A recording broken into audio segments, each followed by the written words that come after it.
Chosen one, open immediately. Nothing about your life will look the same again. When you checked the balance again tonight, not because you expected a different number. You checked because some small, stubborn part of you still hoped the screen was wrong. It wasn't wrong. It was just small. And you closed it fast, the way people close things they don't want to feel in a room where someone else is sitting. Then you went back to being fine. You answered a message with warmth in your voice. You laughed at the right moment. You said, "I'm good, just busy." And nobody looked twice. I am Michael. I stand where courage is handed to the tired. And tonight, I have been sent to the part of you that stopped saying the truth out loud, even in prayer. Because there is a question living underneath everything you have felt this year, and you have never asked it directly. Not to a friend, not to a pastor, barely to God. The question is this: if heaven really hears me, why does the money always arrive 1 week too late? That question deserves an answer, not a scolding, not a slogan, an answer. So walk with me. Before this message ends, you will receive 3 clear signs that this season of financial pressure has already begun to break. And you will receive 1 final truth that explains why the door you needed kept closing at the very last moment. Every single time. I will not promise you a sudden fortune. I will give you something more useful, an explanation and a road. But first, let me prove to you that I know what this has actually felt like. Because being understood has to come before being instructed. It felt like doing arithmetic in the shower. It felt like the specific silence after you send an invoice and no one replies for 11 days. It felt like choosing between 2 necessary things and calling that a decision. It felt like being invited somewhere and inventing a reason to decline because the honest reason was too heavy to say in a group chat. You have become skilled at hiding it. You know how to make a small meal look intentional. You know how to say "maybe next time" in a tone so light that nobody hears the weight inside it. You have learned to be a person who is fine. 2. And here is the part that makes it worse. You are not lazy. You have never been lazy. You have worked while afraid, and working while afraid is harder than working while confident. Confidence makes work feel like building. Fear makes the same work feel like running. You woke up early. You said yes to things that drained you. You took the shift, the extra project, the phone call you didn't want to take. You did the math again at midnight, hoping the numbers had rearranged themselves while you slept. And you prayed, not always with beautiful words, sometimes with nothing but a long exhale in a parked car before walking inside. You prayed the honest prayer, not the eloquent one, the one that says, "Please, just enough to breathe for 1 month." And when nothing visible came, you did not curse heaven. That is worth noticing. You just got quieter. You started praying like someone who didn't want to be a burden even to God. You began apologizing inside your own prayers. I know other people have it worse. I know I shouldn't keep asking. Beloved, listen to me carefully. Your exhaustion is not evidence that your faith failed. Exhaustion is what happens to people who keep carrying weight. It is not what happens to people who put it down. There is a difference between someone who gave up and someone who ran out of strength. You are the second one. Heaven has never confused those two, even on the nights you confused them yourself. And there is something about the last several months that you have not yet understood, something that would change how you read your own life if you saw it. You have believed your problem was a shortage of money. Consider the possibility that the shortage was only the symptom and that the real story was happening somewhere else entirely. Think back with me for a moment, because I need you to see the pattern before I explain it. 3. There was a moment when it almost worked. An opportunity nearly opened. A payment was nearly approved. A person nearly said yes. A plan nearly came together, and you allowed yourself just for a day or two to imagine relief. Then it dissolved. Quietly, no drama, no explanation. Just a message that never came, or a polite sentence that closed a door you had already walked through in your imagination. You told yourself it was bad timing, but it happened more than once, didn't it? And something that repeats is rarely random. So here is the mystery at the center of this message. I will answer it in pieces, and by the end, you will have all of it. Why did the relief you were promised keep stopping just before it reached you? Was it delay, or was it redirection? Because those two things look identical while you are standing inside them, and they mean completely opposite things. Delay says not yet. Redirection says not that way. And most people spend years hammering on a door that was never theirs, while a quieter door stands unlocked around the corner with no crowd in front of it. Let me give you an image to hold, because we will return to it. Picture a room where the lamp went out. You have been standing in that room a long time. You have reached for switches that don't respond. You have tapped the glass. You have stood in the dark and concluded that the whole house has no power, that the wiring in your particular life is faulty, that other houses have light and yours does not. But here is the detail I want you to carry. A lamp that will not turn on is not always broken. Sometimes it is simply not yet connected to the source that will actually carry it. That distinction is the difference between despair and patience, and it is where we begin. 4. Let me now reinterpret the last stretch of your life, not to make you feel better, to make you see clearly. You have assumed that the closed doors were rejection. Consider this possibility instead. Some of them were protection you were not able to recognize while it was happening. There was an opportunity you desperately wanted. It would have paid you something real. It also would have cost you something you never calculated: your health, your evenings, your peace, or your name attached to someone else's carelessness. You saw the amount. You did not see the second invoice hidden behind the amount. There was a person who almost helped you financially and then went silent. That silence stung in a way you didn't expect.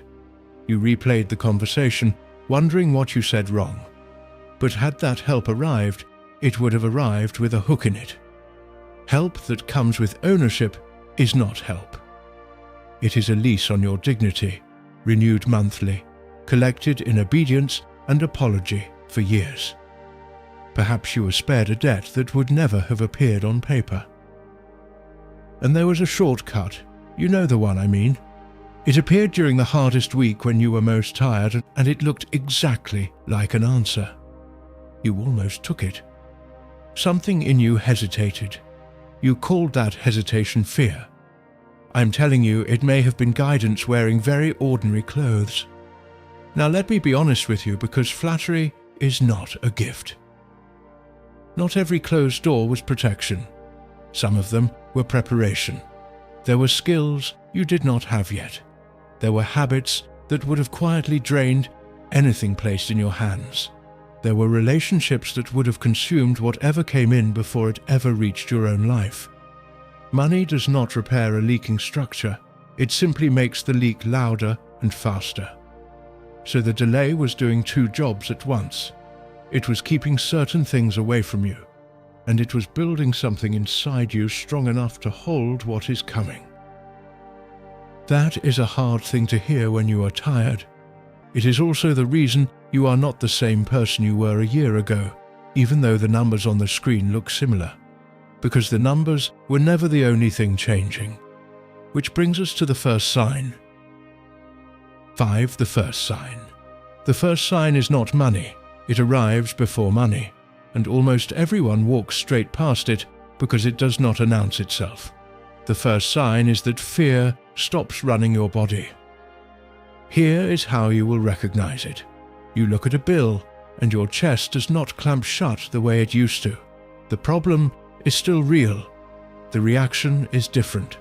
You read the number, you breathe, and you complete an entire thought instead of spiraling into 11 of them.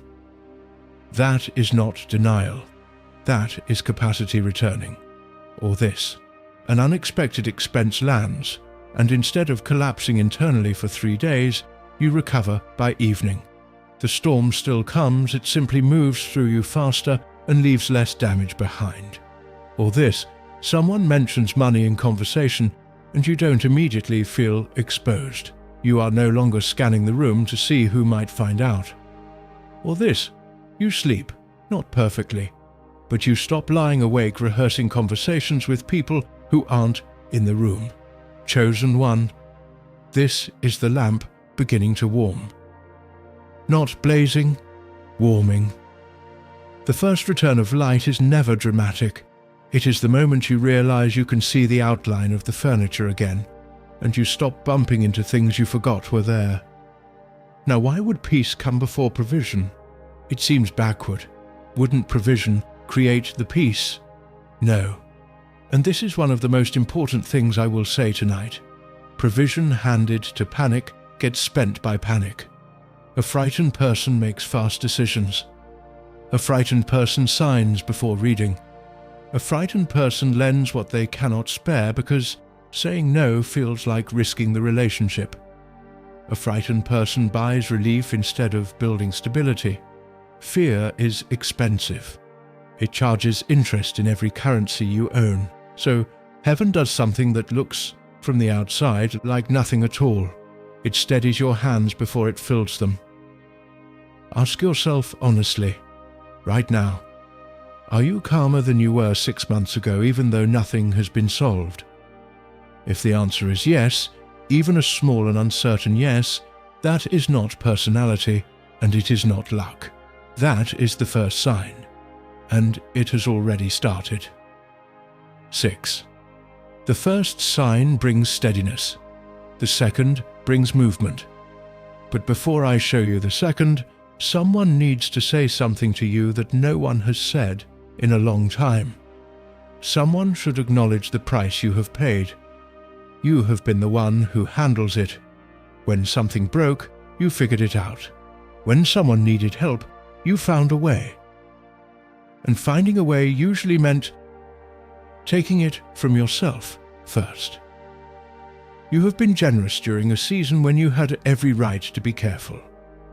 You gave when giving cost you something. That is a rare kind of integrity, and it is not invisible to heaven even when it is invisible to everyone else. And almost nobody knows. That may be the loneliest part, not the lack itself, but the invisibility of the effort. You have cried in inconvenient places, in a car with the engine off, in a bathroom with the water running so no one would hear, on a walk you pretended was for exercise. You have apologized for circumstances that were not your fault. You have felt shame about a situation that half the world is quietly living inside at this very moment. My beloved child, set that shame down. It was never yours to carry. A season of scarcity is not a verdict on your character. Faithful people have been broke. Wise people have been broke. Generous, disciplined, prayerful people have opened an envelope and felt their stomach drop. Being under financial pressure means you are in a difficult season.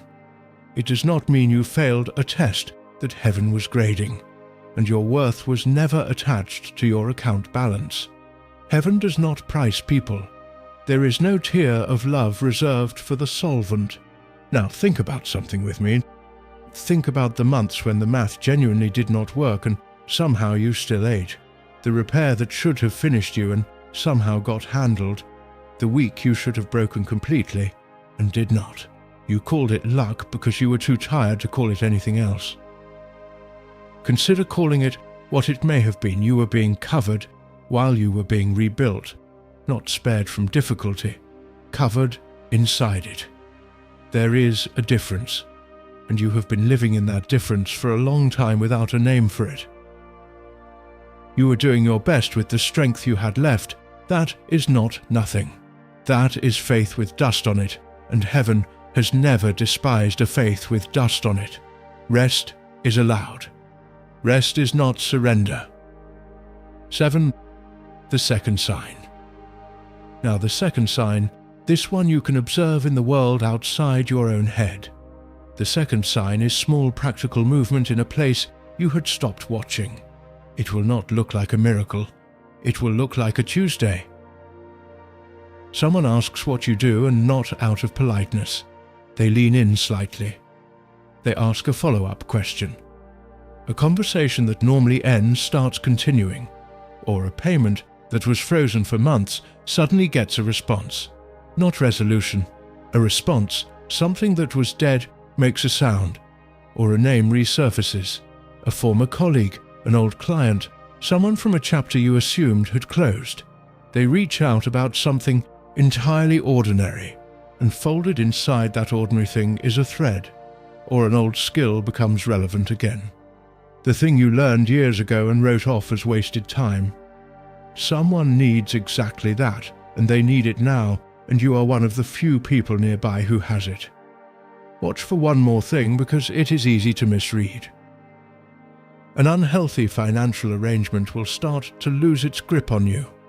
The one where you are underpaid and over-relied upon. The one where you kept hoping loyalty would eventually be noticed and rewarded. It will begin to feel wrong in a way you can finally put into words. That discomfort is not ingratitude. That is discernment arriving on schedule. Now here is what every one of these has in common. They are doors that are unlocked but not opened. Every single one requires you to push. That is the design, and I want you to make peace with it. Heaven rarely delivers a finished thing to a doorstep. Heaven lays a road beneath the fog and then thins the fog by about 20 feet. You cannot see the destination. You can see the next stretch of pavement. That is enough to walk on. It has always been enough. So if something small has stirred in recent weeks, a question, a message, a mention, a returned call, a strange coincidence of timing, do not dismiss it because it wasn't spectacular. Large provision almost always enters through a small, unimpressive door.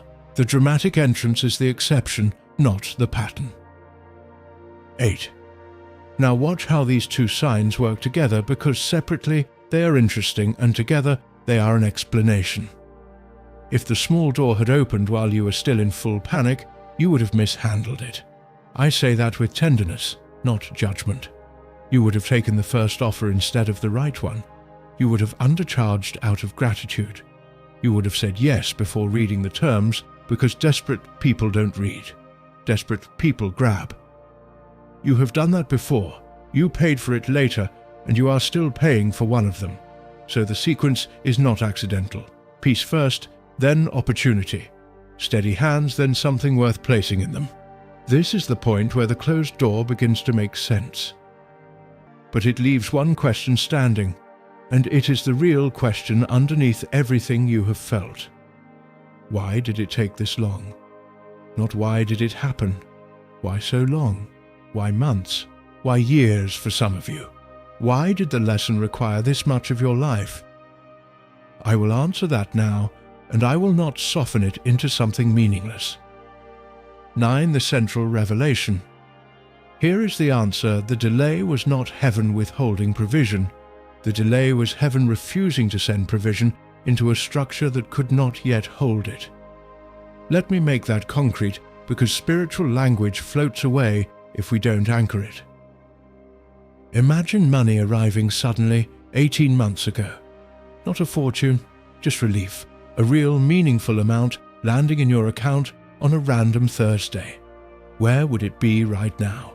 Be honest with yourself. Some would have gone to whichever emergency was screaming loudest. Some would have gone to a person who has never repaid you and never intended to. Some would have gone toward proving to somebody, maybe someone who doesn't even think about you, that you were doing fine. and within a season you would be back exactly where you started, only worse, because now you would carry a new and heavier belief. Even provision doesn't work for me. That is the outcome you were protected from, because there is an enormous difference between receiving money and being able to keep it. Almost no one is taught the second one. Life teaches it through pressure. And pressure is a harsh instructor, but it is a thorough one. So look at what the pressure actually taught you. You learned the difference between what you want and what you need, not as a theory. In your body, you can feel that difference now in under a second. You learned who shows up. Some people vanished when your usefulness declined. That was painful, and I will not pretend otherwise. It was also information you could not have purchased at any price. You learned to say no.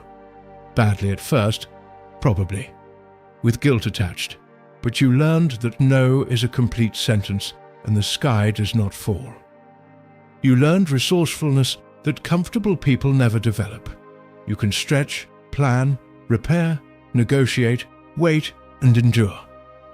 Those are not small skills, those are the skills of someone who can build. And you learned to pray without performing. That may be the most valuable item on this entire list. None of that grows in an easy season.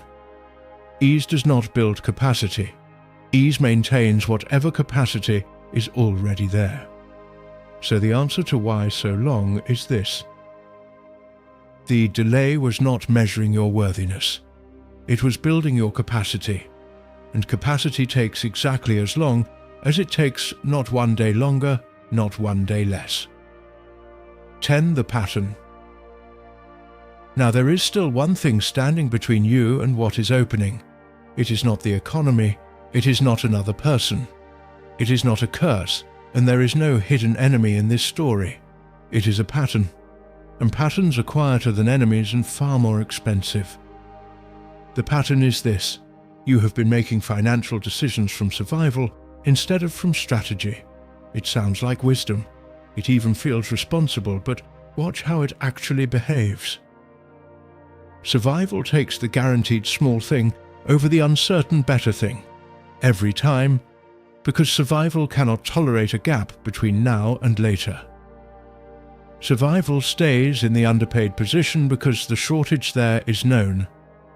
A familiar shortage feels safer than an unfamiliar possibility. Survival undercharges. You quote a price, then reduce it before the other person even reacts. You have negotiated against yourself, inside your own head, more times than you could count. Survival avoids looking. You don't open the statement. You don't add up the total. You manage the panic by staying vague, and vagueness feels merciful for about a day. And then it starts charging you rent. Survival also spends strangely.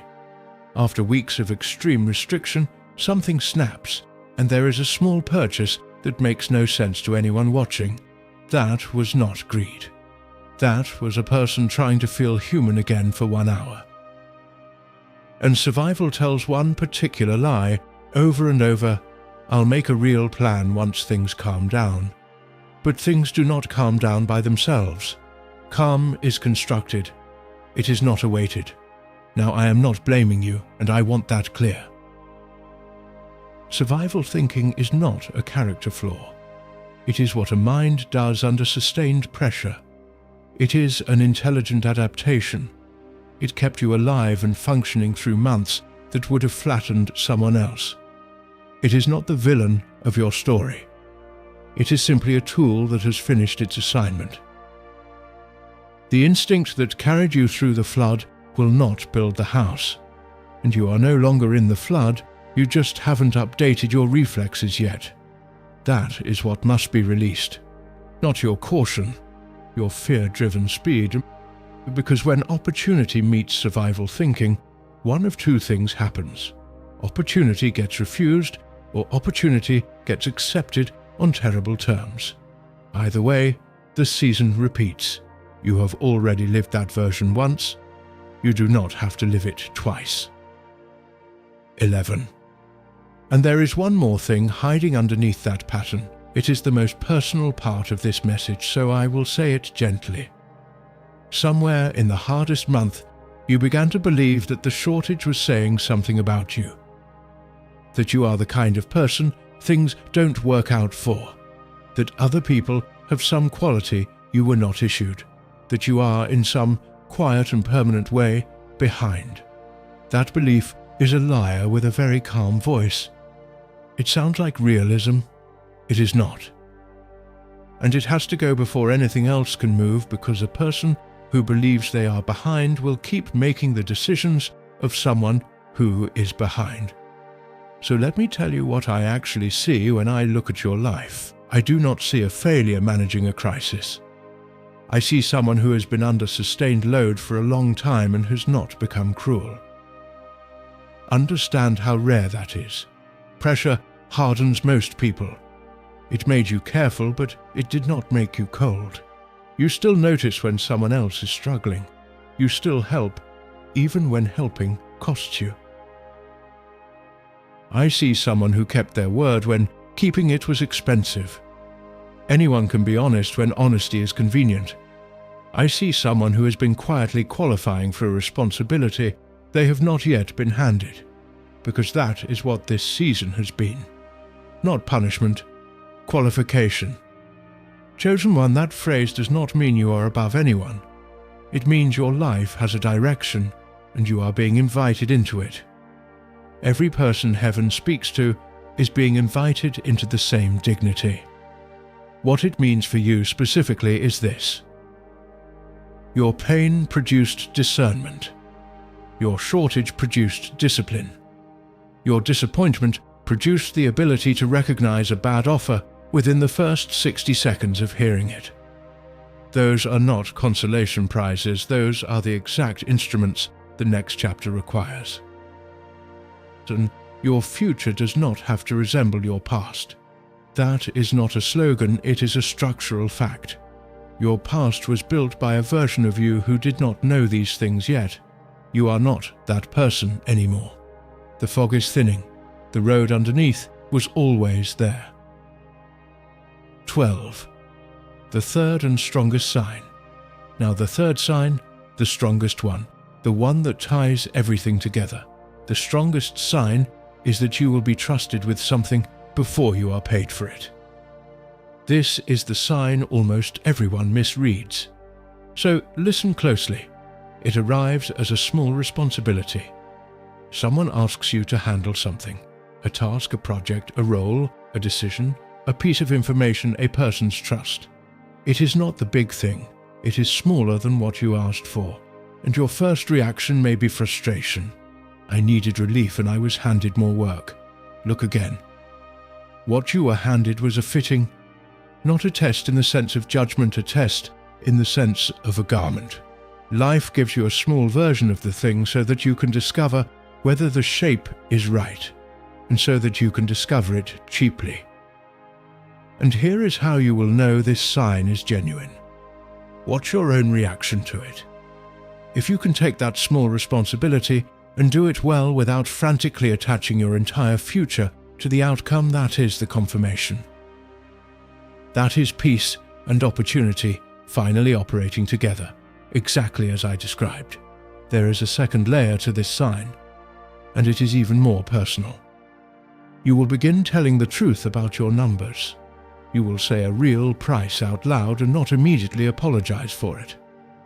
Or you will tell one trusted person the actual situation instead of the edited summary. Or you will finally open the folder, the app, the drawer, and look at the total without flinching away. And the moment you look at the truth without shame, the shame loses its authority over you. It only ever survived in the dark. That is the one condition it requires. This is the lamp fully lit, not because someone handed you a new light, but because you stopped covering the one you had. Now let me connect all three signs back to the question we started with. You asked why relief kept stopping just before it reached you. The answer is complete now. It stopped because the version of you receiving it would have handled it from fear. so peace came first, to steady your hands. Then small doors came so that you would have choices instead of one desperate option. And now responsibility comes so that when the larger thing arrives, it enters a life that already knows how to carry it. Delay or redirection? Both. Some of those doors were redirection. They were never yours and you were spared. The rest was delay with a purpose. And the purpose was you. 13. What the breakthrough actually means.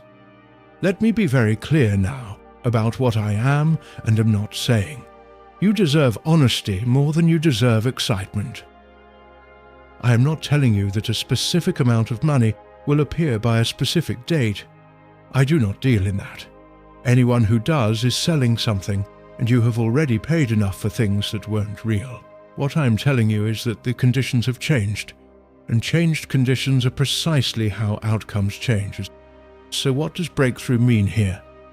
It means the pressure stops making your decisions for you. That alone will alter the next 5 years of your life more than any single windfall could. It means you can evaluate an opportunity on its actual merits, instead of on how frightened you are that day. It means you can walk away from an arrangement that pays you a little and costs you a great deal. It means you can charge what the work is worth, send the message, ask for the raise. Apply for the thing you have been reading about for months without ever applying. It means income can begin arriving through a channel you are able to maintain because a sustainable stream beats a windfall every time, and you now have the discipline to build one and the discernment to protect it. And it means something quieter too. You stop performing stability for people whose opinions do not pay a single one of your bills. Real breakthrough is rarely a lightning strike. It is usually the moment a person stops bleeding energy in 4 directions and points all of it in one.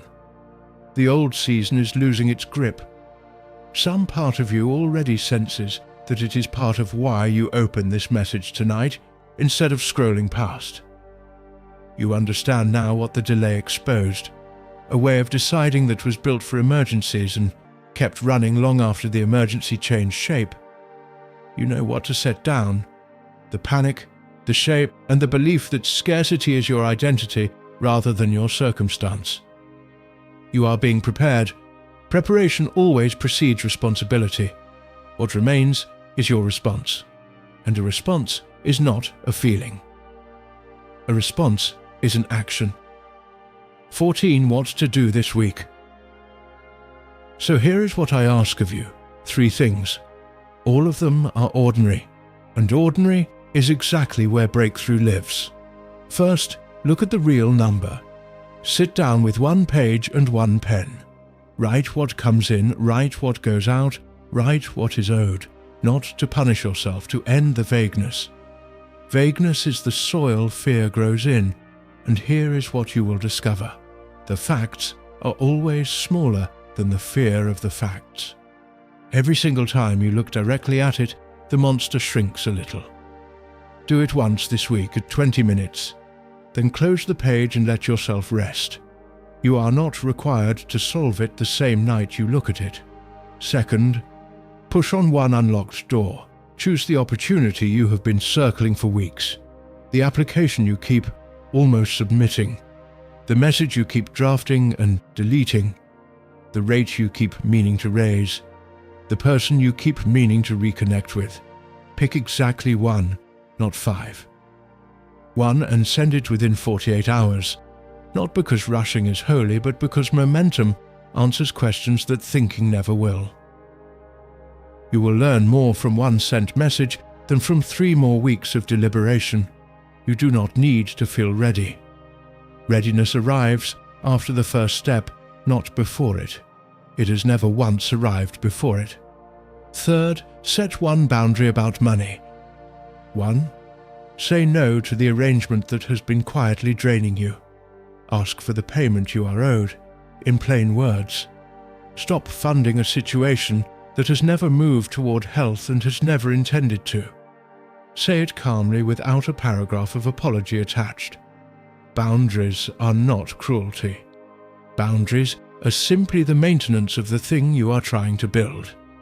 And if you have room for one more, add this. 10 minutes of stillness with no request inside it, no asking. Just presence, not to earn anything you cannot earn, a love that was already given freely. Simply to remember that you are not alone in the room and that you never were. 15. If it helps you, say something out loud tonight, not as a transaction, not as a condition for receiving anything. Heaven's care for you is not waiting on a keyboard, and it never has been, but words shape the mind that hears them, and your mind has heard enough discouragement this year to last a decade. So as a personal reminder, not as a requirement, not as a bargain right or speak these words in your own voice. My breakthrough has begun. Amen, my waiting season is ending. Say it in your own room, in your own language, at your own volume. Let it be a statement of direction, not a payment. And understand clearly, if you never write a single word anywhere, nothing about your worth changes. Nothing about your protection changes. Nothing about how you are seen changes. Now let me gather all of this and hand it back to you gently so you can carry it out of this moment. You were carrying financial pressure alone, you were carrying it well, and it was quietly wearing you down in places nobody could see. You prayed and heard silence. You watched doors close at the last possible moment. You began to wonder whether you had been overlooked. You were not overlooked. Some of those doors were protection from costs you could not yet see. The rest was time spent building a person capable of holding what is coming. The first sign is peace arriving before provision. The second is small, unspectacular movement in the outside world. The third is responsibility offered before payment, and the truth spoken about your own numbers without shame. The revelation is that the delay was never about your worth. It was about your capacity. And capacity is built the slow way because there is no other way. The pattern to release is survival thinking. The fast, frightened decision-making that kept you alive and is now the only thing standing between you and something better. And the breakthrough is not a lottery. It is a steadier mind, clearer choices, an open door you actually push, and income that arrives through a channel you can sustain. Your next step is small enough to complete this week. 16. You are allowed to hold two truths at the same time. That season hurt you, and it did not destroy you. Both are real. You never have to pretend the first one away in order to be grateful for what the second one produced. Gratitude that requires denial is not gratitude. It is performance. So look at what survived in you. Your kindness survived. Your honesty survived. Your willingness to keep going when going was not rewarded. That survived too. And the fact that you are still listening for God after the silence, still hoping after the disappointment, still opening messages like this one instead of closing the door entirely. That is not a small inventory. That is a foundation. If you take only one thing from tonight, take this. The light did not fail. It was being reconnected to a source that will not go out with the next strong wind. The room you have been standing in was never empty. The road beneath your feet was never missing. The fog is thinning, and you do not need to see the destination, you only need to see the next 20 feet. Walk that 20 feet, then the next 20. Chosen one, you are covered while you build, not because you watched a video to the end, not because you left a comment, because you are loved, and that was true long before this message began, and will remain true long after it ends. This place is for people who are in the middle of it. The healing, the rebuilding, the ones learning to make calm decisions after a very loud season. If these messages give you courage and clarity, you are welcome to subscribe and keep walking with us. Now go and look at the real number, then push on the one door. Peace over panic. one honest step over perfect certainty. And may you be steady in your hands, clear in your mind, and unafraid of the truth starting tonight.